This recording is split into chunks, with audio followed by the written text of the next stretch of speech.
우리가 먼저 살펴본 것은 하나님께서 하나님의 말씀의 진리를 통해서 하나님은 교회를 예수님의 몸으로서 세워나가십니다. 근데 우리에게 필요한 게 있죠. 우리는 먼저 인격을 갖춰야 되고요. 그 다음에는 하나님의 능력을 갖춰야 되는 줄로 믿습니다. 그러니까 인격에 대한 부분들을 좀 소상히 나눴고요. 그리고 지난 시간부터 나눈 것은 예수님께서 그런 말씀하셨죠. 나의 믿는 자는 나의 하는 일을 저도 할 것이고 이보다 큰 것도 하리니 이는 내가 아버지께로 감이니라. 주님께서 하나님께로 가신다는 말씀은 곧 또 다른 보혜사 성령을 보내주시겠다 약속하신 겁니다. 근데 교회가 할 일이 뭐냐? 교회는 단순히 지금 오늘 내일은 이제 성탄절인데 뭐 우리가 개척이다 보니까 뭐 그렇게 표시가 하나 적고 요거 하나 달랑 있긴 합니다만 여러분 이 성탄절이나 연말 연시가 되면은 교회가 많은 대형 교회나 큰 교회들이 하는 일들이 있죠. 연탄을 나눈다든지 또 이 불우한 이웃들을 도와준다든지 성금을 한다든지 참 귀한 일입니다. 그러니까 필요한 일이고 당연히 해야 되는 일입니다. 그런데 교회의 정체성은 사실 그건 아니에요. 그건 한 부분일 뿐입니다. 여러분 중요한 건요. 교회는 예수님의 몸으로서 예수님이 하신 일을 해야 돼요. 그리고 이보다 큰 것도 하리니 말씀하신 것처럼 예수님께서 공생에서 하신 일 그보다 더 큰 일을 우리가 할 수 있고 또 그렇게 지향하고 나가야 됩니다. 그죠? 그래서 예수님께서 어떤 일을 하셨습니까? 오늘 본문에 나와 있었어요. 오늘 본문 말씀을 제가 다시 한번 읽어보겠습니다. 예수께서 모든 도시와 마을에 두루 다니사 그들의 회당에서 가르치시며 천국 복음을 전파하시며 모든 병과 모든 약한 것을 고치시니라. 예수님의 공생의 사역은 세 가지로 나눠집니다. 첫 번째는 가르치신 겁니다. 가감없는 진리를 통해서 가르치셨습니다. 두 번째는요, 천국 복음을 전파하셨습니다. 또 전파했다, 전도하셨고 선포했다라는 의미죠. 여러분 그래서 지난 시간에 우리가 천국 복음에 대해서 말씀을 좀 나누고 있었습니다.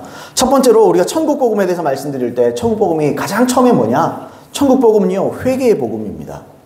천국은요, 천국이란 말은 바실레이라 하나님의 왕국이라는 뜻이에요. 왕국, 바실레이아라는 말은 통치하다 이런 의미입니다. 그러니까 천국 복음은 다른 게 아니죠. 천국이 가까이 왔느니라 너희가 회개하고 복음을 믿으라 주님 그러셨다고요. 근데 많은 사람들이 그냥 복음만 믿으면 천국 갈 줄 알고 생각합니다. 그게 착각이라는 거죠. 회개해야 됩니다. 회개는 어떤 일을 하는 겁니까? 내가 내 왕좌에서 내려오는 거예요. 그리고 예수님이 나의 왕이 되어주시는 겁니다. 그래서 하나님이 나를 통치하시는 거죠. 그게 천국 복음입니다. 여러분 이 천국에 가면은 질병도 없고 아무것도 없지요. 고통도 괴로움도 없습니다. 왜요? 주님이 통치하기 때문에. 이 땅 가운데 우리가 천국을 누리고 어떻게 삽니까? 어떻게 고통을 감내해내고 이겨내고 삽니까? 하나님이 우리의 인생을 책임지고 통치하시면 돼요. 왜 죄 때문에, 왜 어려움 때문에 고통을 당합니까? 우리가 물론 어려움도 있고 고통이 우리에게 다가옵니다. 물론 지금 우리는 천국에 있지 않아요. 그러나 우리의 마음만큼은 천국입니다. 천국이 여기 있다 저기 있다 못하느니라 너희 마음 속에 있느니라 그렇게 말씀하셨어요. 여러분 천국은요 우리 안에 들어와야 됩니다. 근데 천국이 우리 안에 들어와서 그 천국의 통치가 우리에게 이루어지려면 가장 먼저 해야 되는 게 뭐냐? 회개해야 된다는 거죠. 죄를 회개해야 된다. 지난 시간에 그걸 나눴습니다. 자, 오늘은 좀 더 한 두 가지 정도를 더 살펴볼 텐데 짧게 나누겠습니다. 두 번째는요. 천국 복음은 왕이신 예수님께 순종하는 복음입니다. 천국 복음은 회개와 더불어서 믿음을 포함하는 복음입니다. 믿음 얘기하면 사람들이 다 안다고 생각하거든요. 뭐 예수님 믿음으로 구원받다. 우리 뭘로 구원받느냐? 믿음으로 물론 맞아요. 구원받습니다. 믿음으로 구원받습니다. 그런데 사람들이 착각하면 안 돼요. 율법에 대하여는 믿음을 오로지 믿음이라. 근데 오직 믿음이라는 또 사실은 그 오역입니다. 성경에서 한글 성경에서는 원래 오직이라는 말이 없습니다. 비슷한 말이 있어도 그 오직이라는 말은 오히려 구어체이기 때문에 오히려라는 말이에요. 그걸 비교를 해서 말하는 거예요. 무엇과요? 율법과. 사도 바울은 율법이 아니라 믿음으로 구원받는다. 이런 말을 한 거지 회개 대신 믿음으로 구원받는다. 그렇게 말하지 않습니다. 근데 사람들이 착각하죠. 회개는 빠뜨리고 제가 옛날에 한번 충격적인 얘기를 말씀드렸죠. 어떤 성도님이 전도하다가 자기들끼리 대화를 나누더라고요. 근데 제가 옆에서 버스를 기다리다가 그 얘기를 들었습니다. 근데 그분이 그렇게 말해요. 예수 믿음으로 회개합니다. 그러더라고요. 예수 믿음으로 회개합니다. 그러니까 예수 믿는 걸로 회개는 퉁치겠습니다. 이런 말을 하는 거예요. 간단히 말하면. 그래서 제가 너무 좀 화가 났어요. 어떻게 저렇게 복음을 전한다는 사람이 복음을 모른다. 아니 회개하고 예수님 인거구주로 모셔드리는 게 복음인데 아니 그냥 예수 믿음으로 회개합니다. 예수 믿는 것과 회개는 다른 문제예요. 어쨌든 천국 복음은요 회개와 더불어서 믿음을 포함하고 있습니다.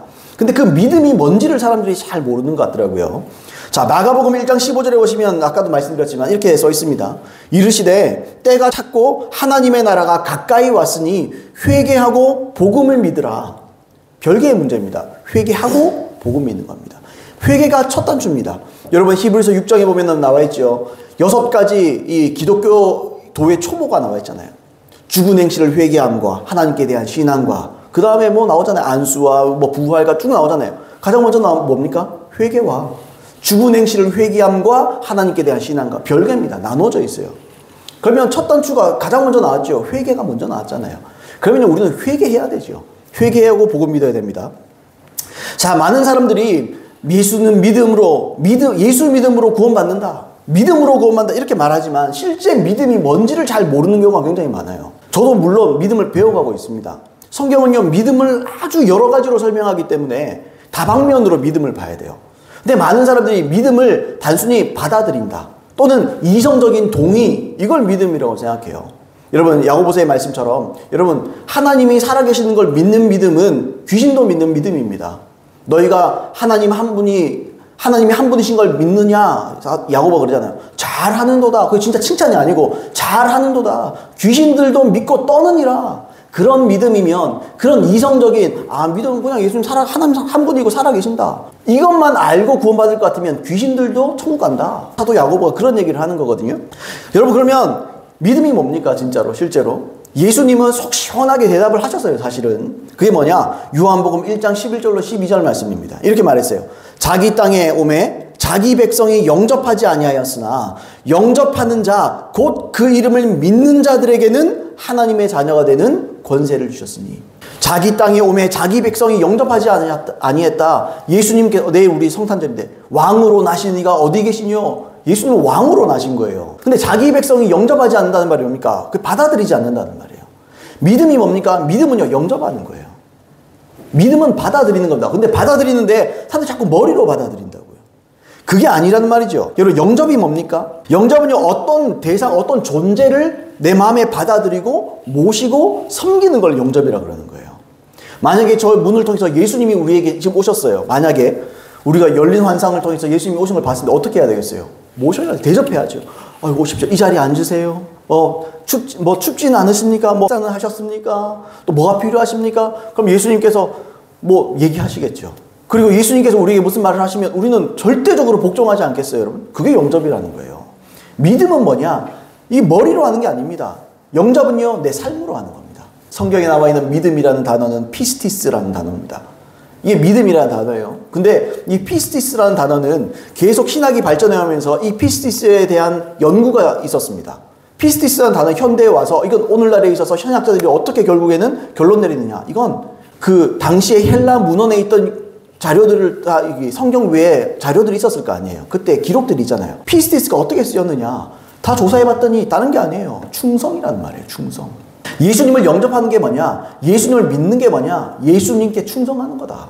예수님이 하신 말에 그대로 따라 사는 거고 예수님이 하신 말씀을 그대로 받아들이고 그걸 100% 순종하고 순응하고 살아가는 것이다. 여러분, 이게 믿음이라는 거죠. 근데 사람들이 교회 나오면 믿음인 줄 알아요. 11조 하면 믿음인 줄 알아요. 그 믿음 아닙니다. 그건요, 유대인들도 했어요. 여러분, 저를 사찰에 가보십시오. 그 사람들도 헌금 비슷한 거 합니다. 다 똑같아요. 종교적인 행위가 중요해요, 그것도 우리의 마음을 담는 그릇입니다. 그게 외식은 아니에요. 당연히 필요한 거예요. 11조도 해야 돼요. 헌금도 해야 돼요. 다 해야 됩니다. 근데 거기에 하나님께 대한 순종과 순응이 빠지고 그거 한다. 그럼 다시 말하면 이런 거예요. 하나님은 왕은 싫고 하나님이 예수님이 나의 왕 되는 건 싫고 천국 가기 위해서 예수님을 이용해 먹겠다는 거예요, 그냥. 그러니까 그런 믿음으로 어떻게 천국 가겠냐는 거죠. 그 불가능한 일이라는 겁니다. 예수님을 자기 백성들이 영접하지 아니하였다. 이 말이 무엇입니까? 여러분, 예수님의 이름을 제대로만 이해해도 이런 오류에 빠지지 않습니다. 예수님의 이름의 뜻을 제가 자주 말씀드리잖아요. 자기 백성을 저희 죄에서 구원할 자이심이라. 자기 백성만 구원할 수 있어요. 우리는 자꾸 구원자로 모셔라, 구주로 모셔라 이런 얘기한다고요. 그러나 자기 백성을 저희 죄에서 구원해 주신다. 이게 예수님의 이름입니다. 그러니까 자기 백성만 구원한다는 말이죠. 다시 말하면 예수님이 왕이 아닌 사람은 주님이 구원자도 못 된다는 거예요. 아주 단순하고 심플한 논리인데 사람들이 자꾸 신학적으로 복잡하게 접근하는 거예요. 왜요? 대가 지불하기 싫으니까. 하나님의 말씀은 대로 살기는 싫고 자기 야망과 자기 뜻은 아직도 서슬이 퍼렇듯이 살아있으면서도 구원을 받고 싶은 거, 지옥은 가기 싫은 거예요. 그러니까 사람들이 자꾸 이상하게 만든다고요. 자꾸 오류를 만들어낸다고. 왜요? 그게 듣기 편하고 신앙생활하기 편하다는 거죠. 여러분 아셔야 됩니다. 신앙생활은요 절대로 편한 생활이 아닙니다. 그래서 예수 믿고 구원받는 자가 소수인 거예요.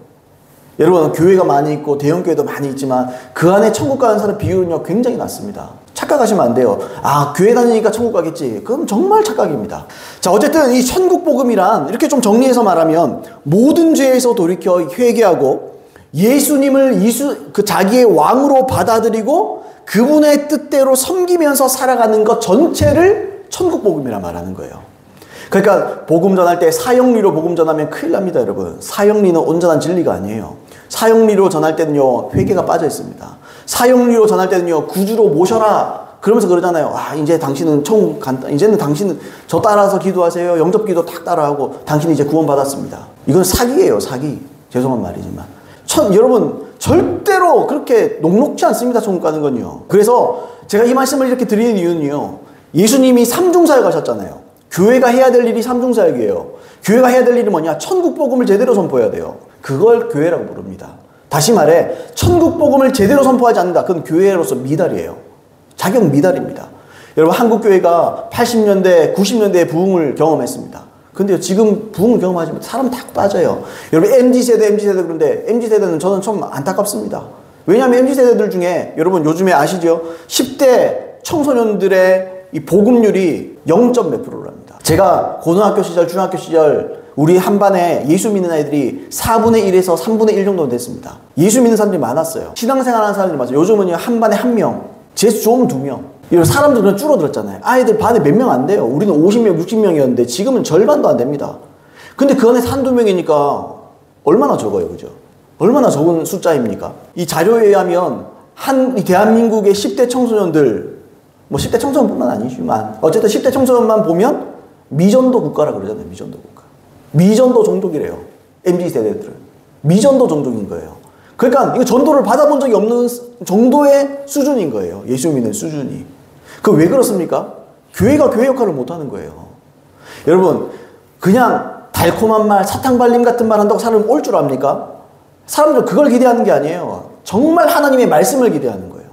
하나님의 말씀을 가감없이 그대로 선포하면 여러분 저는 어차피 개척하는 정도밖에 안 되지만 개척해서 뭐 사람들 와야 되는 문제이기도 하지만 전 절대로 타협할 생각이 없어요. 저는 이렇게 해서 굶어 죽으려고 그럽니다. 그냥 있는 그대로 선포하고 있는 그대로 양심대로 해야 되는 거예요.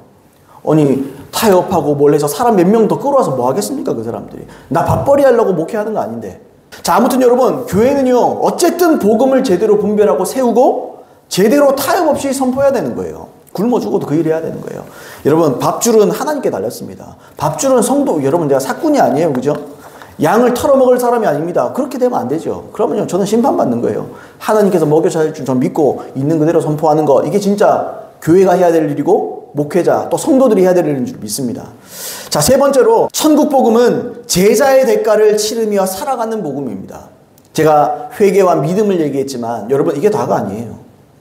회개와 믿음, 물론 이 믿음 안에 이 부분이 포함은 되어 있을 수 있겠지만 전체적으로 보면 사람들이요 구원을 공짜라고 말합니다. 아 구원은 공짜다, 누려라, 아 우리는 아무것도 할 게 없다, 뭐 그렇게 얘기한다고요. 우리의 구원을 위해서 예수님이 십자가에서 이 죄에 대한 대가를 다 치렀으니까 이제 누려라, 이렇게 말한다고요. 그러나 그건요 반은 맞고 반은 틀린 말입니다. 우리가 천국 갈 수 있는 공로를 얘기한다면 예수님의 십자가가 100%가 맞아요. 우리가 할 일은 없는 거 맞아요. 맞습니다. 그러나 우리에게 단 1%, 0.000 눈꼽만큼의 공로가 없습니다.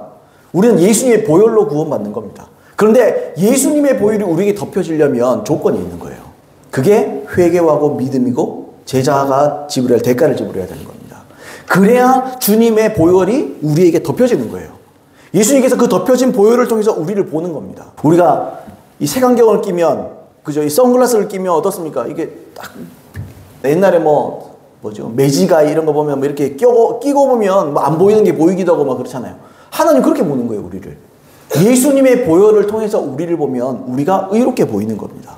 그리고 그 의로움이 마지막에 심판대 앞에서도 의롭다는 것이 최종 결정이 나야 되는 거예요. 여러분, 우리 구원받았다. 할 수 있겠죠. 출애굽했던 이스라엘 백성들을 구원받았다 그럽니다. 광야에서.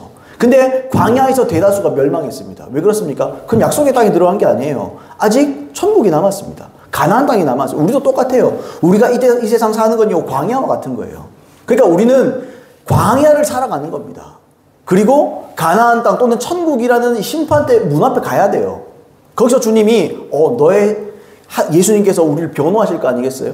아, 내 보혈을 덧입은 자구나 라는 변호를 주님께서 해주셔야 너는 의롭다 라고 결정을 해주셔야 우리 천국 가는 거예요. 그래서 제 말은 우리는 그때까지 구원을 이루어가는 겁니다. 구원은요, 따놓은 당상이 아니에요. 우리가 그렇게 살아가면서 조건이 있다고요. 회개와 믿음, 또 사복음서에서 예수님이 누차 말씀하십니까? 뭘 말씀하십니까? 제자가 치러야 될 대가가 있다는 거예요. 누가복음 14장 25절로 34절 좀 긴데 제가 한번 읽어보겠습니다. 수많은 무리가 함께 갈새 예수께서 돌이키사 이르시되 물은 내게 오는 자가 자기 부모와 처자와 형제와 자매와 더욱이 자기 목숨까지 미워하지 아니하면 능히 내 제자가 되지 못하고. 요즘 충격적이잖아요. 예수님께서 화평의 왕인 줄 알았는데 화평의 왕이 아니라 나는 검을 주러 왔다 그러시잖아요. 분란을 일으키러 왔다. 어떤 분란입니까? 자기 부모보다, 처자보다, 처자식보다, 형제보다, 자매보다 더욱이라는 표현입니다. 이거는 말할 것도 없고, 더욱이 너의 목숨조차도, 우리의 목숨조차도 미워하지 않으면 내 제자가 못 된다는 거예요. 예수님 따라가서 하는 건요, 외로운 길이라는 거예요, 제 말은. 제가 옛날에 쇼츠에도 올렸는데, 의인은 외로운 길입니다. 의인으로 산다는 건요, 굉장히 외로운 거예요. 양심을 지키고 산다는 건 너무너무 외로운 일이고요. 하나님 안에서, 신앙 안에서 산다는 건 굉장히 외롭고 또는 괴로울 수 있는 일입니다. 핍박도 받고, 손가락질도 당하고, 자존심도 상하고, 평판도 안 좋고, 이렇게 살아가는 거예요. 왜요? 나보다 주님이 더 중요한 거예요.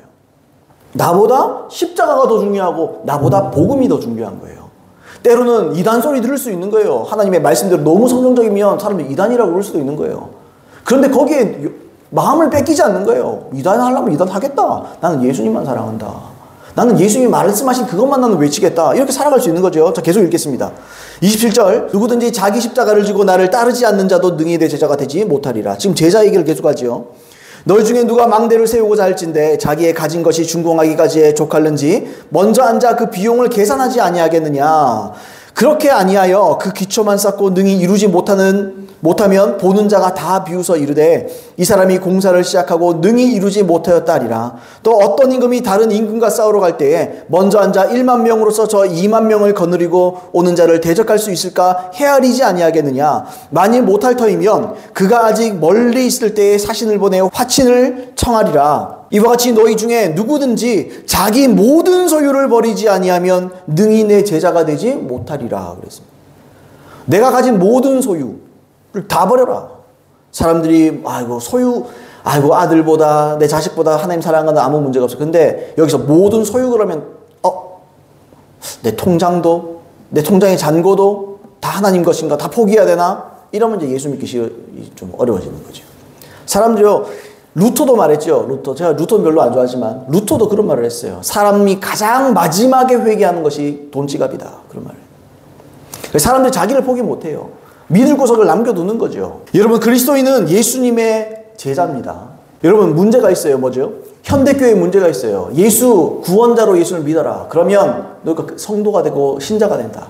그런데 너희가 회개하고 대가를 지불하면 너희가 점점 더 깊이 제자가 되는 거다. 이런 식으로 말합니다. 그거 틀린 말입니다. 여러분, 성경에 보세요. 제자가 곧 그리스도인이고 그리스도인이 곧 성도입니다. 우리는 다 그리스도인의 제자예요. 그 제자의 대가를 지불한다는 건요, 좀 더 깊은 성숙을 말하는 게 아니에요. 제자가 된다는 건요, 그리스도인이 되는 걸 말하는 겁니다. 성경에. 사람들이 자꾸 그런 식으로 말한다고요. 왜요? 대가 지불하기 싫으니까. 교회만 나와주는 걸로 구원받고 퉁치는 걸로 끝내려고 그렇게 말하는 거예요. 근데 그건 비성경적인 거예요. 그건 맞는 게 아닙니다. 반드시 우리가 대가를 지불하고 살아야 돼요. 아까 근데 마지막에 그랬어요. 자기의 모든 소유를 버리지 아니하면 그랬습니다. 이 소유 안에 뭐가 되어 있습니까? 뭐 있습니까? 아까 가족도 있었고 자기 목숨도 포함되죠. 또 자기 십자가를 지는 것도 다 포함되죠. 여러분 26절에 보시면 이렇게 했어요. 예수님이 물은 내게 오는 자는 이렇게 표현했습니다. 물은 내게 오는 자는. 원어에 보시면 오는이라는 말은요. 현재형이에요. 그러니까 나에게 계속해서 오는 자, 나를 계속 믿는 자, 나를 계속 따르는 자, 이런 자들은 대가 지불하는 자들이다. 이런 말이에요.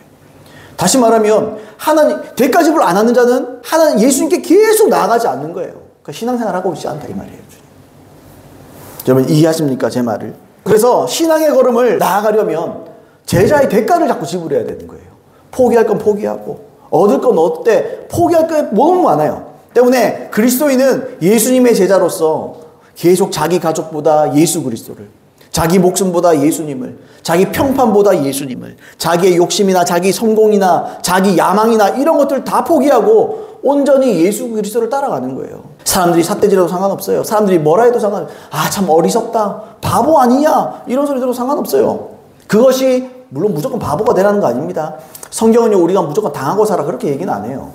뭐 오른뺨을 맞으면 왼뺨을 돌려대라.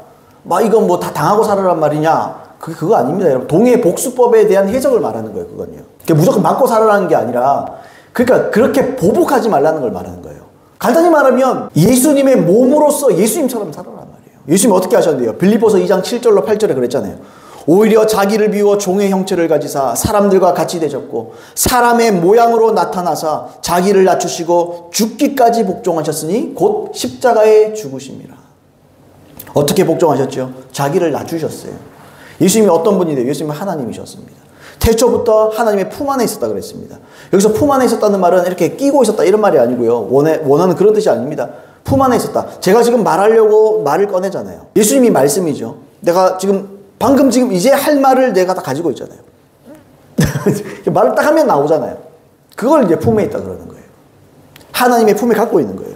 하고자 하는 말씀을 가지고 사람이 다 생각 있고 하고 싶은 말이 있잖아요.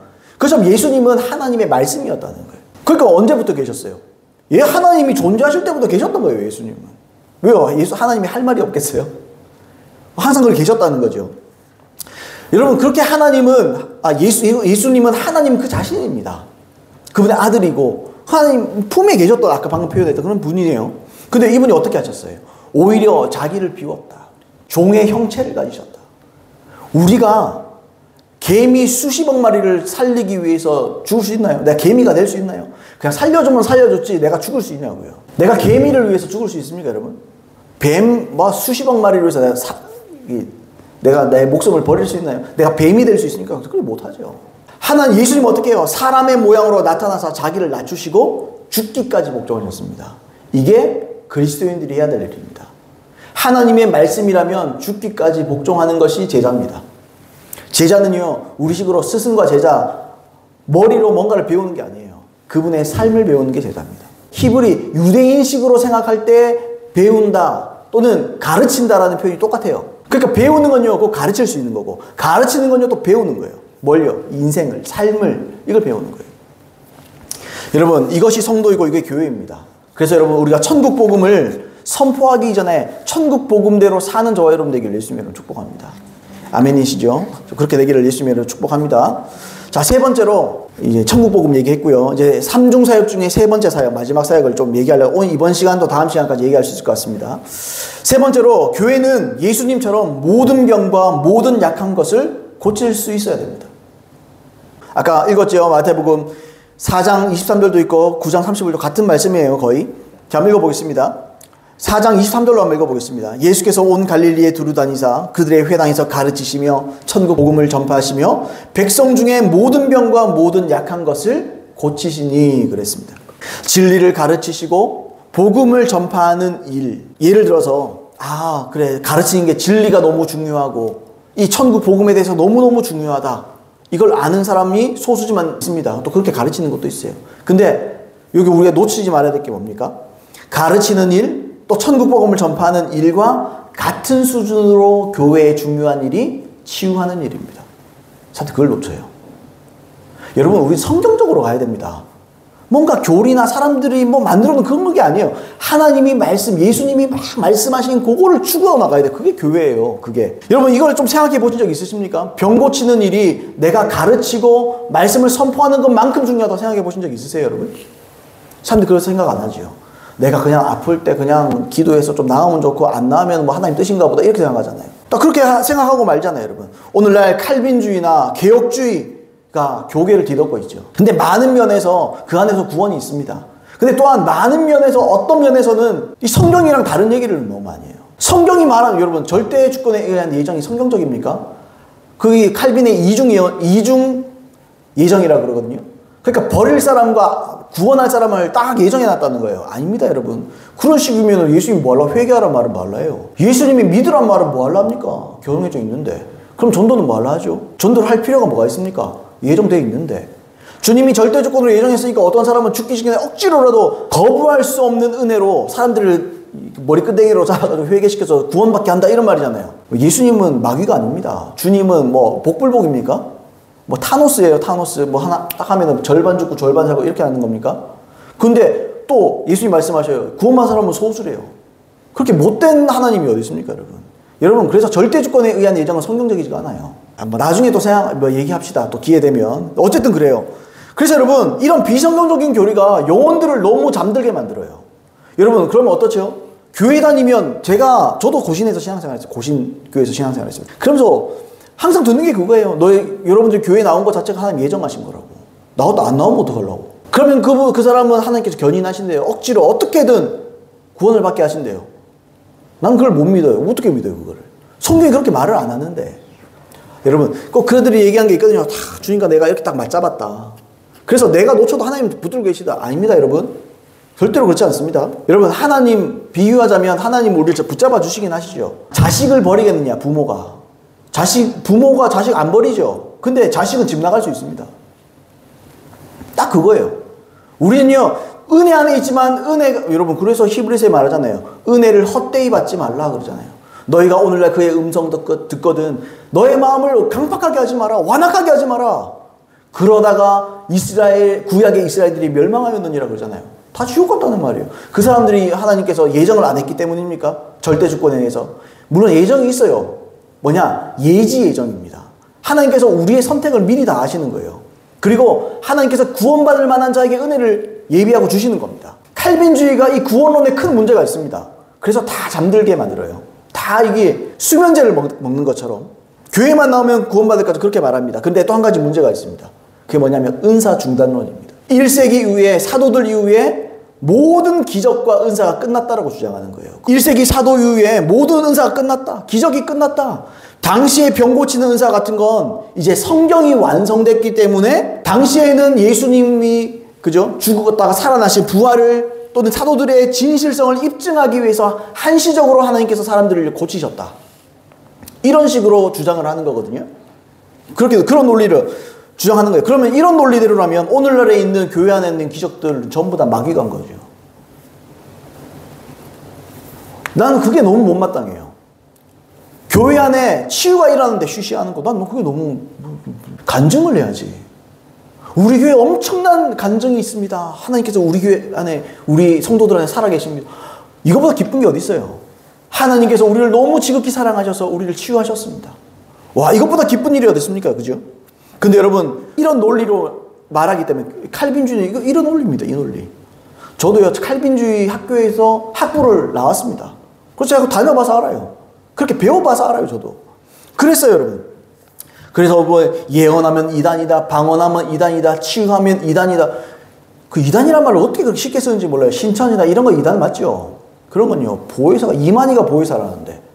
여러분, 제가 두 가지로 이걸 한번 뒤집어 보겠습니다. 두 가지로 이게 잘못이라는 거 한번 간단히 한번 살펴보겠습니다. 첫 번째, 은사 중단론은 예수님의 대인 명령과 전면 대치됩니다. 마가복음 16장 15절로 20절 말씀이 이렇게 되어 있어요. 또 이르시되 너희는 온 천하에 다니며 만민에게 복음을 전파하라. 믿고 세례를 받는 자들은 구원을 얻을 것이요 믿지 않는 자들은 정죄를 받으리라. 믿는 자들에게는 이런 표적이 따르리니 곧 그들이 내 이름으로 귀신을 쫓아내며 새 방언을 말하며 뱀을 집으며 무슨 독을 마실지라도 해를 받지 아니하며 병든 사람에게 손을 얹은 즉 나으리라 하시더라. 주 예수께서 말씀을 마치신 후에 하늘로 올려지사 하나님 우편에 앉으시니라. 제자들이 나가 두루 전파할세 주께서 함께 역사하사 그 따르는 표적으로 말씀을 확실히 증언하시니라. 그래서 예수님은 예수님의 부활을 목격한 이제 제자들이 가룟 유다 죽고 11명 남았잖아요. 11명의 제자들에게 말하는 거예요. 너희는 온 천하에 다니면서 만민에게 복음을 전파해라. 이렇게 말씀하셨어요. 그리고 그 다음 문장에 너희는 또는 사도들은 너희들 어린 양 12사도잖아요. 그 사람들이 나중에 계시록에 나오잖아요. 어린 양 12사도. 너희 사도들은, 12사도들은 이렇게 한정적으로 말씀 안 해요. 뭐라 그럽니까? 믿는 자들에게는 이런 표적이 따르니. 너희는, 11명 너희는, 또는 너희 사도들은 이렇게 말 안 했어요. 믿는 자들에게는 이런 표적이 따르니. 그러니까 대인명령, 여기서 뭐죠? 이 대인명령은 예수님이 사도와 믿는 자들, 교회를 구분을 안 해요. 믿는 자들에게는 이런 표적이 따르니. 방언을 사도만 했으니까 여러분도 방언하시잖아요. 방언을 사도만 하니까 새 방언을 말하며, 그런 식으로 따지면 예수님의 이름으로 뭐 귀신 쫓아낸다. 귀신 쫓아내는 것도 있지만 그건요, 귀신이 사로잡고 있는 억압하는 영역들에 대해서 우리가 선포할 수 있는 거잖아요. 예수님의 이름으로 잠잠하라. 내가 뭐 기도할 때 우리 그렇게 선포할 수 있죠. 그거 전부 다 이단이네. 그거 전부 다 잘못된 거네요. 예수님의 이름에 기도만 할 수 있나요? 그게 아니잖아요. 구분을 안 하죠. 물론 이 사도들은 어린 양 12사도에 들어갈 사도들이 맞아요. 근데 대인명령이라는 큰 틀 안에서는 믿는 모든 사람이 다 복음 전하라 이런 말입니다. 여러분 아멘입니까? 그리고 복음을 전파하는 이 명령을 성취하기 위해서 따라오는 표적들이 있다는 거죠. 그러니까 복음을 위해서 복음의 진실성, 복음이 사실이라는 것을 입증하기 위해서 하나님께서 주시는 표적이 있다는 거예요. 표적이 실제로 원어에는 증거라는 말입니다. 증거 이런 뜻입니다. 그 증거가 있다고요. 여러분 그러잖아요. 우리가 상식적으로 우리 그런 말 하잖아요. 팩트가 중요하지. 팩트 체크를 해야 된다 이렇게 얘기하잖아요. 사람이요 확실히 증거가 있으면 안 믿습니다. 하나님도 우리의 습성을 아세요. 그 주님이 증거를 주신 거죠. 그게 뭡니까? 병고침이 그 안에 증거 중에 하나예요. 여러분들이 용기를 내서 복음을 전할 때 사람들에게 손을 꼭 기도해 보세요. 낫습니다. 그 왜요? 복음을 위해서 하는 겁니다. 하나님 역사하세요. 아픈 사람, 이 사람 아프지만 이 사람이 전도해서 이 사람 주님께로 돌이키게 해야 되겠다. 그래서 아픈 사람 기도해 보세요. 그 사람 낫습니다. 완치는 안 되더라도 고통이 경감되고 사라지고 뭔가 가뿐한 마음이 들고 그러면서 치유가 시작되는 거예요. 그렇게 할 수 있어요. 여러분 그런데 오늘날 치유가 없다고 말하면 되겠습니까? 복음 전하지 말라는 말이지. 그렇지 않나요 여러분? 전도를 위해서 하나님께서 주신 전략 중에 하나가 치유입니다. 아멘입니까? 병든 사람에게 손을 얹어즉 나으리라. 그 다음에 확실히 주님께서 당신의 말씀을 증거하셨다. 이렇게 표현하잖아요. 치유를 통해서 증거하시는 거예요. 나 살아있어. 나 지금도 역사하고 있어. 나는 그리고 너를 사랑해. 아멘입니까 여러분? 치유는요 사랑의 속삭임입니다.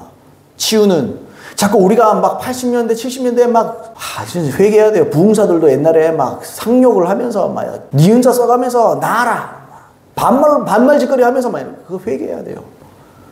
그러니까 사람들이 그런 거 보고 막 거부감이 생기는 거예요. 제가 그래서 말씀드리잖아요. 하나님의 인격이 먼저입니다. 인격과 은사가 하나가 돼야 돼요. 예수를 닮으면서 예수 닮은 상태에서 예수님처럼 사람들 긍휼히 여기면서 손을 얹고 그죠? 치유를 나타내고 그렇게 해야 됩니다. 이게 하나님의 전략 중에 전도를 위한 전략 중에 하나인데 여러분 이거를 없어졌다고 말하면 되겠냐는 거예요. 제 말은. 마태복음 28장 18절로 20절도 이렇게 말해요. 예수께서 나와 말씀하여 이르시되 하늘과 땅의 모든 권세를 내게 주셨으니 그러므로 너희는 가서 모든 민족을 제자로 삼아 아버지와 아들과 성령의 이름으로 세례를 베풀고 내가 너희에게 분부한 모든 것을 가르쳐 지키게 하라. 볼지어다 내가 세상 끝날까지 너희와 항상 함께 있으리라. 이렇게 말했습니다. 잘 아는 말씀이잖아요. 그죠? 100번 양보해서 여기서 너희가 남아있는 제자들을 지칭하는 것이다. 우리가 그렇게 100번 양보하자고요. 그냥 그렇게 한번 쳐보자. 그냥 사도들 모든 제자들에게 말한 게 아니고 사도들에게만 말했다. 이렇게 사도들이었다. 이렇게 칩시다. 그러면요 20절이랑 모순이 생겨요. 20절에 뭐라 그랬습니까? 내가 너희 사도들에게 분부한 모든 것을 가르쳐 지키게 하라. 볼지어다 내가 세상 끝날까지 너희 사도들과 항상 함께 있으리라. 그러면요 사도들은 지금까지 살아있어야 돼요. 세상 끝날까지. 내가 세상 끝날까지 너희와 항상 함께 있으리라 그랬잖아요. 그럼 사도들이 지금 살아있어야 되는 거 아니에요? 2000년 3000년 몰라 앞으로 얼마나 살지는 모르겠지만 그리고 세상 끝날까지 같이 하지. 그 말이 아니라는 거예요. 그죠? 그게 모순입니다. 그러니까 여기서 너희는요 사도이면서 동시에 예수님을 앞으로 믿게 될 성도들을 말하는 거예요. 교회를 말하는 거예요. 교회는 어떤 일을 해야 되느냐? 복음을 전파해야 됩니다. 뭘로요? 치유를 통해서도. 그러니까 교회는요 치유에 관심을 가져야 돼요. 정말 하나님의 뜻대로 세워진 교회는요 삼중사역에 집중하는 교회입니다. 그래서 여러분 저는 치유에 관심이 많습니다. 치유에 관심이 많아요. 제가 능력이 안 되고 뭐 그럴지 몰라도 치유를 자꾸 가르치고 배우려고 그래요. 저도 책을 자꾸 읽으려고 그러고 하나님 말씀에 치유에 대해서 예수님의 이름의 권세에 대해서 뭐에 대해서 자꾸 연구하려고 그러는 거예요. 왜요? 이게 내가 할 일이에요. 내가 이걸 성도님들이 앞으로 우리 개척 중이지만 늘어나고 하면 성도들 여기서 여러분 표적이 따르는 성도들로 가르치고 만들어야 돼요. 그리고 나가서 손 얹으시라고 기도하시라고 그 다음 하나님이 알아서 한다고. 여러분 아멘입니까? 우리 그렇게 해야 됩니다. 하나만 더 봅시다. 두 번째로 고린도전서 13장의 온전한 것은 무엇인가 이걸 좀 살펴볼까요? 제가 이걸 왜 읽느냐면 은사중론자들이 가장 결정적으로 주장하는 대표적으로 인용하는 구절이 이 고린도전서 13장 10절로 13절 말씀입니다. 다시 한번 읽어볼게요. 온전한 것이 올 때에는 부분적으로 하던 것이 폐하리라. 내가 어렸을 때에는 말하는 것이 어린아이 같고 깨닫는 것이 어린아이 같고 생각하는 것이 어린아이 같다가 장성한 사람이 되어서는 어린아이의 일을 버려놓으라. 우리가 지금 거울로 보는 것 같이 희미하나 그때에는 얼굴과 얼굴을 대하여 볼 것이요 지금은 내가 부분적으로 하나 그때에는 주께서 나를 아신 것 같이 내가 온전히 알리라. 그런즉 믿음, 소망, 사랑 이 세 가지는 항상 있을 것인데 그 중에 제일은 사랑이라. 이런 말씀이 있습니다. 이걸 인용해요. 은사 중간론자, 은사는 1세기 이후로 끝났다 말하는 사람들.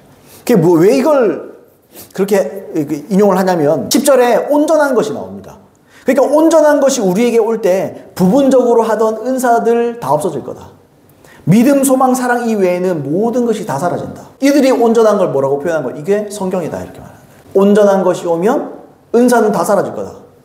이걸 인용하는 거예요. 어쨌든 성경이 완성됐잖아요. 완성됐기 때문에 이제는 더 이상은 이게 필요 없다는 거예요. 은사가 필요 없다는 거예요. 기적이 필요 없다는 겁니다. 이런 식의 논리예요. 근데 한번 보세요 여러분. 제가 두 가지로 말씀드릴게요. 이 말씀을 앞뒤로 읽으면요. 전후 맥락, 앞뒤 문맥에서요. 10절과 13절을 자세히 읽어보면 온전한 것이 성경이다 또는 말씀이다라고 암시된 표현이 한 번 안 나옵니다. 단 한 번도. 이게 말씀이니 뭐 이런 소리 한 번도 안 해요. 이건 지금 뭡니까 여러분? 고린도전서 13장은요. 사랑장이잖아요. 그러면서요. 앞뒤에 은사를 더욱 큰 은사를 사모하라 말하는 거예요. 지금.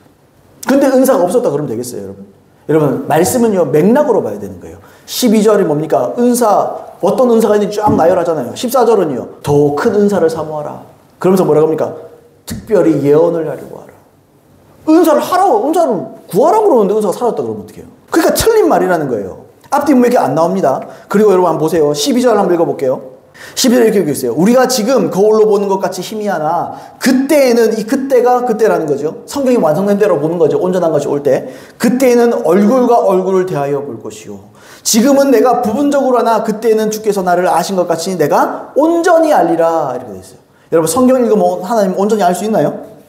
그럼 기도 말라 하노. 기도에서 주님의 마음을 알아가야 되는데 기도 말라 하나요? 보세요. 주목해 보세요, 여러분. 그때는 얼굴과 얼굴을 대하여 볼 것이요. 이 부분을 우리가 자세히 봐야 돼요. 여러분, 우리가 예수님과 언제 얼굴과 얼굴을 맞대어서 봅니까? 언제 대면하죠? 언제 우리가 예수님과 내 얼굴을 딱 봅니까? 맥락상 심판은 아닌 것 같아요. 그죠? 지금 심판 얘기는 아니니까. 언제죠? 예수님 재림 얘기하는 거예요. 온전한 것이 올 때라는 말은 온전한 것은 온전하신 예수 그리스도를 말하는 거예요. 부활체를 입고 완전하신 그 예수 그리스도가 이 땅 가운데 올 때 그때 은사가 뭐가 필요했어요? 하나님 예수 그리스도가 우리의 은사신데 은사는 선물이라는 말이잖아요. 완벽하고 온전한 선물이 예수 그리스도께서 우리에게 오신단 말이에요. 그러면 치유가 뭐가 필요했어요? 예수님이 통치하시는데. 예수님께서 예언이 뭐가 필요했어요? 예수님의 말을 하시면 되는데. 그건 누가 받아 말할 필요 없는 거예요. 예수님께서 직접 말씀하시면 되는 거예요. 천년왕국에서 하나님께 통치하시고. 아멘입니까? 새 하늘과 새 땅, 새 예루살렘에 오면 예수님과 내가 그냥 얼굴 보고 사는 거예요. 얼굴 보고 사는 거. 은사가 뭐가 필요했어요? 그거 얘기하는 거예요, 지금. 근데 사람이 다르게 말한다고요. 여러분, 온전한 은사이신 예수님의 이 은사라는 거, 치유라는 거, 예언이라는 거, 이건요, 온전하신 예수 그리스도의 파편입니다, 파편. 그냥 조각의 물과예요. 그러니까 부분적으로 알지 않는다, 이런 말 하는 거예요. 우리가 예언할 때 뭐라고 합니까? 부분적으로 알고 부분적으로 예언하노니. 그 부분적으로 알고 부분적으로만 치유받고 여러분 예수님께서 통치하면 치유가 필요하나요? 아니요. 예수님 가까이만 있으면 치유되는 거예요. 우리는. 여러분 그때는 부활체를 입고 영화되었기 때문에 아플 필요가 없어요. 늘 행복하고 늘 즐겁고 늘 예수님과 사랑에 빠지고 늘 주님을 찬양하고 기쁨과 슬픔은 생각도 하지 마세요. 우울 생각도 하지 마세요. 너무너무 행복한 거죠. 그게 언제 와요? 그 예수님 재림 때 오는 거예요. 여러분 아멘입니까? 이런 맥락에서 쓰는 이 단락을 함부로 교리에 맞춰서 생각하면 안 돼요. 말씀은요, 있는 그대로 읽으세요. 문자 그대로 읽는 겁니다. 그리고 문자 그대로 우리가 받아들이는 겁니다. 맥락을 그냥 보면 돼요.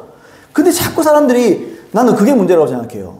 저는 감사하게, 저는 칼빈주의를 배우는 신학교에 있을 때 저는 신학보다도 성경이 더 재밌었어요. 성경 읽는 게 훨씬 더 재밌더라고요.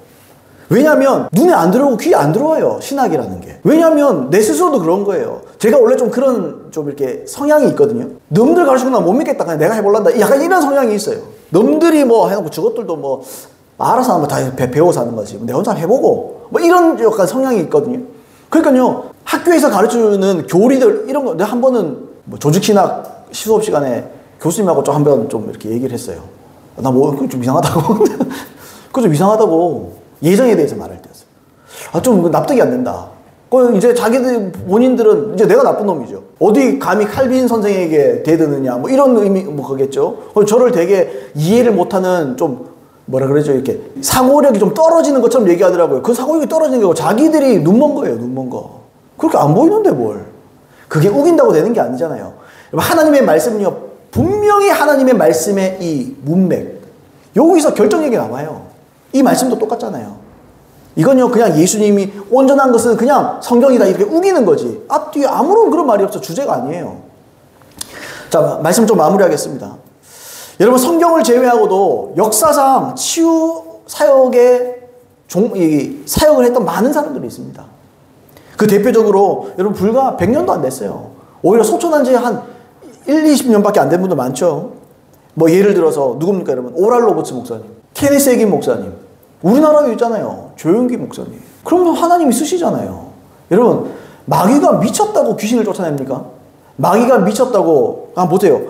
여러분, 우리가 치유를 통해서 그 사람들 간증을 보세요. 뭐 이분뿐 아니죠. 뭐 사람을, 죽은 사람 살린 경우도 있어요. 스미스 위글스워스 목사님, 사람을 뭐 몇 명 살린지 정확하게 7명인가 8명 살렸나, 죽은 사람 살렸다 그래요. 캐더린 쿨만은요, 여러분 어떻습니까? 베니 힌은 어떻습니까? 잔지 레이크 이런 사람 어떻습니까? 잔지 레이크는요, 기도하면요, 자기 영혼이 지구 반대편으로 갑니다. 가서 기도하고 와요. 그러면요, 그 다음 편지 옵니다. 한 달 있다가 반대편에 있으니까 등에 손자국이 났다고. 그러니까 영으로 가서 안수하잖아요. 거기에 화상 자국이 남아있는 거예요, 사람이. 그리고 자기 죽을 중에서 고침을 받았다고. 그래서 확인차 편지를 쓴 거예요. 혹시 나를 왜 기도하셨냐고. 내가 정확히 그 시간에 기도했습니다. 내가 영으로 가서 당신의 등에 손을 대고 내가 기도했습니다. 이게 이게 마귀가 하는 일입니까? 마귀가 미쳤다고 치유합니까? 마귀는 우리가 죽음에 내어주는 걸 원하는 거지. 여러분, 아멘입니까?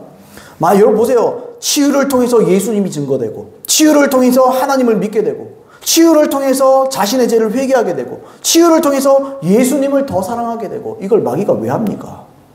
마귀는요, 우리가 하나님 사랑하는 게 싫어요. 우리가 구원받는 게 싫습니다, 마귀는. 도둑질하고 죽이고 멸망시키는 것 뿐이에요. 걔들은 오직 그걸 위해 존재들이에요. 영적인 존재들이에요. 근데 그 애들이 뭐 하려 치유합니까? 물론 그들도 더 큰 귀신을 불러오기 위해서 치유된 척 할 수도 있어요. 그러나 여러분, 그건 점점 깊은 수렁에 빠지는 것이고, 여러분, 우리의 치유는 완전 다른 거죠. 아주사 부흥에 보시면 제가 그런 말씀 드리는데, 아주사 부흥에 여러분 기록이 남아 있습니다. 기록에 보면요, 미국의 아주사, LA에 있는 아주사 거리에 부흥이 일어났습니다. 1907년도에 부흥이 일어났습니다. 1906년도인가? 하여튼 그때쯤 부흥이 일어났어요. 팔이 잘린 사람이 있어요. 예배에 나왔습니다. 주님 이 시간에 임하여 주십시오. 팔에 손을 딱 얹어요. 팔이 쭉 일어나요. 팔이 생겨버려요. 여러분, 이게 창조적인 기적입니다. 창조적인 기적은 하나님만 하실 수 있어요. 마귀는 못합니다. 왜요? 창조주는 하나님이시기 때문에. 마귀는 그걸 해낼 수가 없어요. 마귀는 속이는 것뿐이에요. 따라서 우리는 편협한 생각 내려놔야 돼요. 그리고 교리적인 편견도 내려놔야 돼요. 그리고요, 자기 취향도 내려놔야 돼요. 제가요, 굉장히 내향적인 사람입니다. 제가 굉장히 내향적입니다. 제가 어릴 때는 굉장히 외향적이었어요. 근데 나이가 드니까 굉장히 내향적이 되더라고요. 사람들에게 말 붙이고 이런 게 그렇게 쉽지 않은 사람이 돼버렸어요. 그래서 치유한다는 건요, 저한테는 정말 엄청난 일이에요. 모르는 사람에게 손을 얹는다는 건 엄청난 일이에요, 저에게는. 근데요, 내 취향이 중요한 게 아니에요. 내 성향도 중요한 게 아니에요. 물론 성향이 중요하긴 하죠. 근데 하나님께서 시키시면 난 그거 해야 되는 거예요. 준비돼야 되는 거예요. 여러분도 마찬가지십니다. 여러분도 교리에 속지 마세요. 편견에 속지 마세요. 교리적이고 아주 사람들이 장로의 유전이라고 불리는 사람들이 만들어 놓은 어떤 신앙적인 체계에 속지 마세요. 하나님 말씀으로 돌아가세요. 사람이 자꾸 말씀으로 진리로 돌아가라 그러면서 자꾸 교리로 돌아간다고요. 그러면 안 돼요. 하나님의 말씀으로 돌아가십시오. 하나님의 말씀은 7번 단련한 은보다도 더 정결한 겁니다. 여기는 기름 부어져 있는 말씀이에요. 우리가 이 말씀을 통해서 우리 편견 다 내려놓고 자기 취향 다 내려놓고 오직 교회는 성경적인 길, 예수님이 하신 일을 한 그 길로 우리가 가야 될 줄로 믿습니다. 내가 정말 천국 복음을 믿고 있는지, 내가 정말 하나님의 뜻대로 살기 위해 치유에 관심을 가지고 하나님의 뜻을 행하고자 노력하고 애쓰고 있는지, 우리 이 마음에 부딪히는 대로 말씀 기억하시면서 우리 기도하겠습니다.